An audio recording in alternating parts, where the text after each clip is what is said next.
Bonjour à toutes et tous et bienvenue sur ma chaîne Laurent Serre Technique de Vente. Le sujet du jour est un sujet crucial. Raccourcissez votre cycle de vente. La longueur de votre cycle de vente est la cause de votre épuisement et la cause de vos échecs commerciaux. Un cycle de vente trop long, c'est une perte d'énergie à relancer des clients dans tous les sens, à courir après des gens qui plus le temps avance, moins ils ont envie de nous parler. Et c'est aussi une perte de crédibilité. Ça veut dire qu'avec vous, les choses n'avancent pas. Ce qui voit votre prospect, alors c'est cruel parce que nous, on a l'impression que lui, il nous fuit ou il s'échappe ou ainsi de suite, et qui veut pas passer à l'action, mais lui, ce qu'il perçoit, c'est qu'en fait, avec nous, ça n'avance pas. Raccourcir son cycle de vente est une priorité majeure. Alors là, j'en vois tout un tas derrière leur écran qui sont en train de penser « Ouais, mais moi, Laurent, mon cycle de vente est long, je fais de la vente complexe. » Ok, mais ça, c'est une excuse. C'est quoi une vente complexe? C'est une succession d'entretiens avec différents interlocuteurs ou à différents états de la vente. Donc une vente complexe, si vous voulez aussi raccourcir le cycle, c'est encore plus facile de raccourcir le cycle dans une vente complexe parce qu'il y a plein d'étapes qui ne sont pas forcément utiles. Et si vous voulez raccourcir le cycle, eh bien vous découpez votre vente complexe en étapes simples et vous appliquez ce que je vais vous présenter à toutes ces étapes. Alors d'ailleurs, entre parenthèses, ça c'est assez marrant, et nous, raccourcir le cycle de vente chez Booster Academy, c'est ce qu'on fait chez tous nos clients. Et ce n'est jamais ce qu'on vend.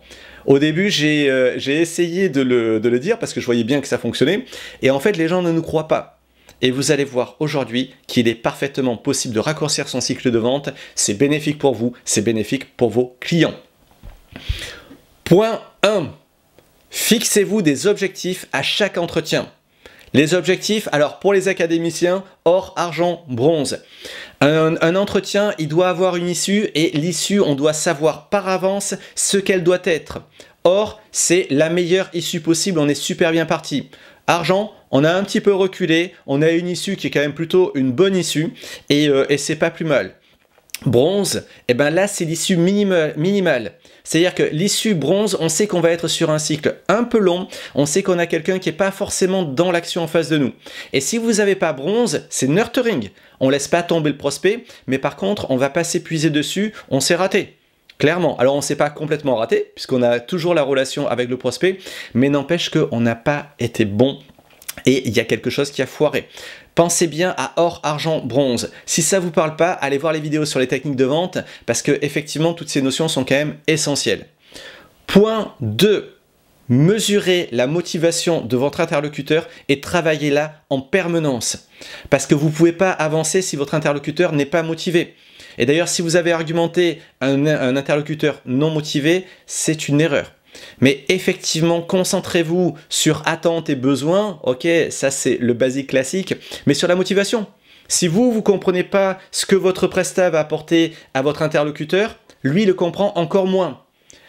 Et deuxième chose, si vous comprenez ce que ça va lui apporter, eh ben dans la découverte, validez que lui il a bien compris aussi. Ça s'appelle se faire la vente à soi-même. Et on est très motivé parce qu'on se dit « Waouh, ce que je vais faire pour lui, c'est génial, ça va lui apporter plein de valeur, c'est top. » Sauf que, bien souvent, l'interlocuteur en face, il n'a pas la même vision que nous. Il ne connaît pas bien le produit, il n'a pas bien saisi, on n'a pas forcément été assez clair, on a fait un entretien qui est assez compact. En plus, on est en mode découverte. Donc, pensez bien à valider que si vous trouvez que c'est super pour lui aussi. Travaillez la motivation. Point 2. Point 3. Closez. Closez. Vous faites de beaux entretiens, vous arrivez à avoir la motivation et vous argumentez, vous levez les objections. Et là, combien de fois je vois des grands blancs. Mais je vous promets, quand je fais de la mise en situation, moi je m'amuse à faire des blancs en disant « Super, écoutez, ça a l'air génial, c'est votre produit, il est top, vraiment, ça me fait plaisir de travailler avec vous. » Il y a des blancs. Et avec des bons commerciaux. Donc closez, allez-y. Engagez la suite. Vous ne risquez rien. Vous ne risquez rien en closant. Si vous voulez en voir un peu plus, allez voir la vidéo sur le closing. Mais quand vous closez, ben, vous engagez quelqu'un qui a envie de travailler avec vous à passer à l'action. Il peut ne pas passer à l'action, et dans ce cas-là, c'est là où on va sortir nos médailles. C'est pas un souci. Mais au moins, faites le geste de closer, de l'accompagner dans cette décision et surtout dans le passage à l'action. Quatrième point, soyez réactif sur la signature. Et la plupart du temps, on ne peut pas closer et signer. Maintenant, quand vous avez closé et que votre client est d'accord pour passer à l'action, rien n'est fait. Il faut encore qu'il signe le contrat, il faut souvent qu'on mette en place tout un tas de choses, et là, à tout moment, il peut se rétracter. Et il va se rétracter pour quelle raison? Principalement parce que vous allez mettre trop de temps entre je suis d'accord, le moment où il est d'accord, et le moment où on met les choses en place. Il va se retrouver submergé par son quotidien, tout un tas de choses, et là, vous allez passer en deuxième plan, non pas parce que vous êtes moins important, mais parce que votre prospect il est submergé par les événements, les sollicitations et ainsi de suite. Donc quatrième point, c'est vraiment, une fois que vous avez l'accord du prospect, régler l'histoire de la signature et de la mise en œuvre de votre action avec lui le plus rapidement possible. Cinquième point, travaillez votre pipe. Ayez plein de prospects dans le pipe. Alors pourquoi est-ce que les 4 autres points, vous devez les traiter? Eh bien souvent parce que vous n'avez pas assez de prospects dans votre pipe. Donc vous trouvez un prospect, vous le travaillez énormément, même s'il n'est pas très motivé, vous n'en avez pas d'autres, donc vous vous accrochez, et là c'est terrible. Si vous avez plein de prospects dans votre pipe, ce qui se passe c'est qu'à la fin de l'entretien, vous pouvez être parfaitement clair, vous ne vous mentez pas. Oui, je trouve que ce que je lui propose c'est super motivant. Oui, il a bien perçu, il m'a bien exprimé sa motivation. Et s'il y a un des deux points qui ne sont pas clairs, on travaille, et si on n'arrive pas à développer la motivation, là, on laisse tomber. On ne va pas se mettre dans un cycle de vente qui va être sans fin, qui va user votre prospect, parce que déjà, il n'a pas beaucoup de motivation là, mais dans le temps, il va en avoir de moins en moins. Vous allez l'écœurer, en fait. Donc là, quand vous avez du monde dans le pipe, c'est pas grave.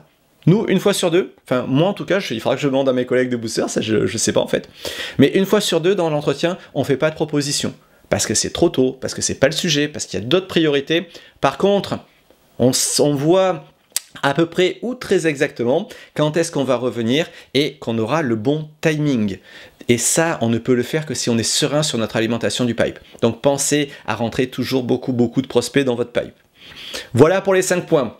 On reprend. Point 1, un objectif à chaque entretien. Point 2, mesurer et travailler la motivation de vos prospects tout au long de l'entretien. Point 3, closer. Allez-y, engagez à l'action, il n'y a pas de risque. S'ils ne veulent pas, ils vous le diront. Et si vous n'êtes pas sûr de vous, regardez la vidéo sur le closing, vous allez voir le closing, c'est positif pour tout le monde, le client et le commercial. Point 4, soyez réactif sur la signature. Hop! Soyez réactif sur la signature. La signature, elle ne se fait pas tout seul et c'est le moment entre son accord et maintenant que le prospect peut chuter en motivation et perdre le contrat alors que tout était bien parti. Point 5. Ayez une forte alimentation du pipe. Ne dépendez pas d'un seul entretien de vente. Si vous mettez en place ces 5 points, vous allez voir que votre cycle de vente va bien se passer, que vous allez travailler avec les meilleurs prospects, que vous allez être beaucoup moins stressé et que vous allez sortir les plus beaux business. Si vous avez aimé cette vidéo, pensez à mettre les petits pouces. Les petits pouces, ça me permet de savoir ce qui vous plaît moins. Ça permet de mettre la chaîne en avant pour les autres si ça vous a plu. Et ça me permet aussi d'être motivé pour vous faire du nouveau contenu de qualité. Et du nouveau contenu de qualité, j'en ai plein la besace sur les techniques de vente, de négociation, d'organisation, de gestion de portefeuille, de la motivation. Donc pour ne rater aucune vidéo, pensez à vous abonner. C'est juste ici, cliquez et vous profiterez de tout ce contenu. Je vous souhaite une très bonne journée, d'excellentes ventes et à bientôt. Au revoir.